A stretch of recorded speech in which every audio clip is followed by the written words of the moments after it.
গিয়ে ঠিকাদারির কাজ শুরু করেন, তারপর আলটিমেটলি সেখান থেকে উনি লন্ডনে শিফট হন।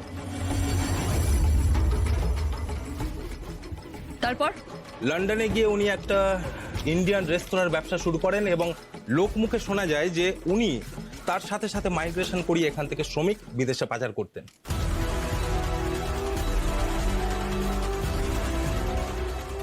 ভুয়ো পাসপোর্ট বানিয়ে অনেক সস্তা শ্রমিককে পৃথিবীর নানা দেশে পাচার করতেন এবং এই বেআইনি টাকা দিয়েই উনি ওনার পরে হোয়াইট কলার বিজনেস এম্পায়ার দাঁড় করান। আলটিমেটলি উনি এই অপরাধের জগৎটাকে আড়াল করে একজন বিজনেস টাইকুন আছে। ওনার অপরাধ থেকে কখনোই কারোর সামনে আসতে দেননি, এমনকি ওনার নামে একটা সিঙ্গেল ডায়েরি পর্যন্ত নেই পুলিশের কাছে। Interesting, he is very dangerous. Yes ma'am, কিন্তু ওনার চেয়ে আর একজন ডেঞ্জারাস আছেন। কে? His daughter.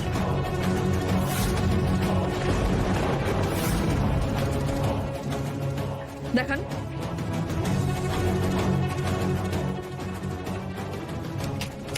এই যে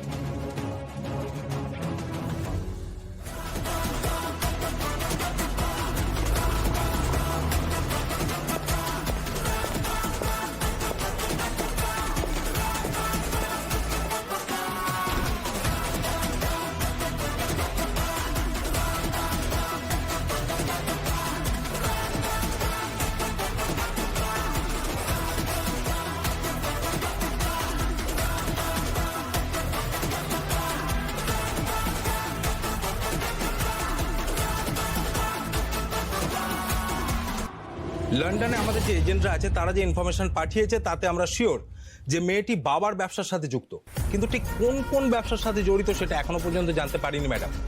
মেয়েটিকে সাউথ ইস্ট এশিয়ার এই সমস্ত কান্ট্রিতে বারবার দেখা গেছে, এমনকি লাস্ট টাইম ওকে এখানেই দেখা গেছে ম্যাডাম। রিয়েলি? কি করছিল? ট্যুরে ছিল? হ্যাঁ ম্যাডাম। সাউথ ইস্ট এশিয়ান কান্ট্রিগুলোতে কি করে বারবার মেয়েটা? সেটাই তো জানার দরকার।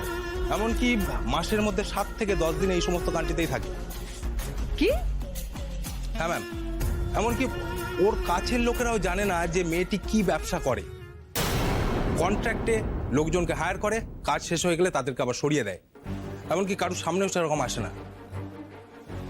ঋষি আমাকে বলছিল শুভেন্দু চক্রবর্তী নাকি জানিয়েছে ব্যবসার কাজ করার জন্য মেয়েটা ইন্ডিয়াতে আসছে।